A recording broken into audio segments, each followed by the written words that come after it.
है। बढ़ते हैं जी आगे। अब जरा बात करते हैं एक और बड़ी खबर की, क्योंकि इस खबर का असर भी जम्मू कश्मीर के साथ आपको देखना पड़ेगा, क्योंकि अगर सरहदें खामोश रही तो अमन जरूर आएगा। लेकिन बयान इस वक्त आया है रूस से, और रूस के सदर व्लादिमीर पुतिन की तरफ से बयान दिया गया है, और उस बयान के आने के बाद मुख्तलिफ छिमेगोइयां भी चल रही है। रूसी सदर ने जहां चीन के जिनपिंग और मोदी को दूरअंदेश लीडर करार दिया है, और यह कहा है कि दोनों लीडर जो हैं वो आपसी इख्तिलाफात बातचीत के जरिए से हल कर सकते हैं, और उन्हें उम्मीद है कि आने वाले दिनों में कई रास्ते खुलेंगे। वहीं पर उन्होंने साफ कर दिया है कि चार मुल्कों का जो इत्तेहाद है वो इत्तेहाद इस पूरे खित्ते के लिए खतरे का बाइस भी बन सकता है। दो बड़ी बातें व्लादिमीर पुतिन की, और क्या कुछ इस बयान के अंदर है, सीधे चलते हैं रहमत कलीम के पास। रहमत, अपडेट कीजिएगा कि व्लादिमीर पुतिन का बयान उस वक्त सामने आया है जब लगातार 1 दर्जन से ज्यादा बार बातचीत हुई चीन के साथ लद्दाख की सरहद पर, लेकिन अभी भी कोई बड़ा फैसला सामने नहीं आया है। और यह बयान कि क्वाड का इसके साथ जोड़कर देखना क्या कुछ कह रहा है, और दिफाई तज्ज़निगार जिनसे आप लगातार राब्ते में हैं वो क्या कुछ कह रहे हैं इस पूरे मामले पर। जी देखिए, बिल्कुल इशफाक, इससे पहले कि हम आपके सवाल पर आए पूरी तस्वीर साफ कर दें कि आखिर व्लादिमीर पुतिन को यह बयान क्यों देना पड़ा। दरअसल आज रूस में Stephen Petersburg international economic forum का इजलास मुनक्किद हुआ था। ये रूस का सबसे बड़ा बिजनेस फोरम होता है, इकोनॉमिक फोरम होता है, जिसमें रूस के साथ साथ दुनिया के दीगर ममालिक के इकोनॉमिस्ट भी जुड़ते हैं। और साथ ही साथ इस पूरे प्रोग्राम के फोरम के खत्म होने के बाद, इजलास के खत्म होने के बाद प्रेस कॉन्फ्रेंस की जाती है।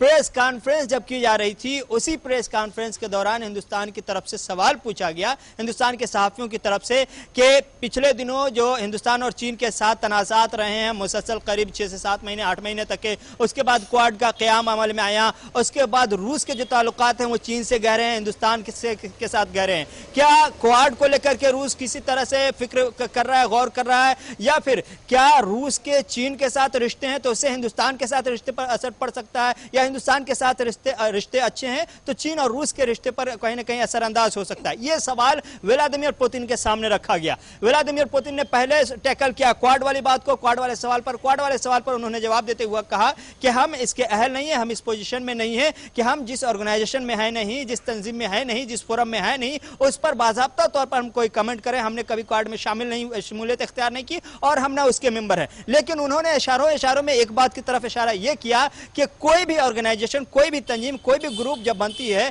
कोई भी फोरम जब बनता है तो उसका बुनियादी मकसद यह होता है कि आपस के मसाइल और आपसी मफाद को तरजीह दी जाए। किसी के खिलाफ में अगर कोई ग्रुप बनती है, कोई ऑर्गेनाइजेशन बनती है, तो फिर यह कहीं ना कहीं आगे चल के तस्वीर अच्छी नहीं बताती, या फिर यह ग्रुप किसी भी तरह से मुनासिब नहीं मानी जाती। उनका इशारा यही था कि यह चीन के खिलाफ एक क्वाड की यानी 4 ममालिक की तैयार करदा ग्रुप को तैयार करने की कोशिश की गई थी, यह चीन के खिलाफ थी, यह मुनासिब नहीं है। लेकिन उन्होंने कहा कि अगर ऐसा मकसद है तो यह ठीक नहीं है, मकसद यह होना चाहिए। और आमतौर से इस तरह से जब बैनुल अक़वामी ग्रुप्स की क़याम अमल में आता है तो उसके बुनियादी मकसद यही होते हैं कि आपसी मफादात को उसमें तरजीह दी जाए। क्वाड पर सीधे तौर पर उन्होंने बात नहीं की, इशारे में कहा कि अगर सामने वाले के खिलाफ में आकर किसी के साथ आप मिलकर तंजीम बनाते हैं, ग्रुप बनाते हैं, तो ये मुनासिब नहीं है। रहमत, ये बात भी सामने आ रही है कि जब ब्रीफिंग हो रही थी तो ये कहा गया कि देखिए आने वाले दिनों में बड़ी चीजें जी बेहतर होनी है, उम्मीद उन्होंने जाहिर की है। तो क्या मैं ये मानूं कि चीन और भारत के बीच जो सरहदी तनाव है इस पर रूस की गहरी नजर है और वो लगातार इसको मॉनिटर कर रहा है? जी देखिए, बिल्कुल उनसे सवाल यह भी पूछा गया था कि हिंदुस्तान चीन के जो रिश्ते हैं उसमें रूस कहाँ ठहरता है, चूंकि रूस के दोनों मुल्कों के साथ अच्छे रिश्ते हैं। रूसी सदर ने कहा कि हमारे रिश्ते जो हैं, चाहे वो चीन के साथ हों चाहे वो हिंदुस्तान के साथ हों, किसी को किसी पर फौकियत नहीं दी जा सकती। मुख्तलिफ मजालात में, मुख्तलिफ फील्ड में, मुख्तलिफ सेक्टर में दोनों मुल्क के साथ हमारे बड़े अच्छे ताल्लुकात हैं, और दोनों मुल्कों के दरमियान जो हमारे रिश्ते हैं वो एतबार का रिश्ता है। फील्ड अलग जगह अलग बात है, मुख्तलिफ शोबे में जो MOUs दस्तखत हुए हैं या फिर जो एग्रीमेंट्स वगैरह हुए हैं वो अलग बात, लेकिन चीन के साथ हो या भारत के साथ हो, दोनों के साथ हमारे रिश्ते एतमाद के और एतबार के रिश्ते हैं। हिंदुस्तान और चीन के दरमियान जो मसला है, हिंदुस्तान के वज़ीर-ए-आज़म और चीनी सदर दोनों इस चीज के अहल हैं, उनके पास काबिलियत है, सलाहियत है कि वो आपस के मसले को सीधे तौर पर सुलझा सकते हैं, हल कर सकते हैं, और दोनों रिस्पॉन्सिबल हैं, जिम्मेदार हैं इस मसले को लेकर के, आपस में आपसी ताल्लुकात को लेकर के। तो आपसी ताल्लुकात के तय भी अपनी जिम्मेदारी निभाएंगे और जो मसले हैं उसको बैठ करके वो सुलझाने के अहल है। तीसरे की मुदाखलत या किसी दूसरे मुल्क की मुदाखलत बगैर पूछे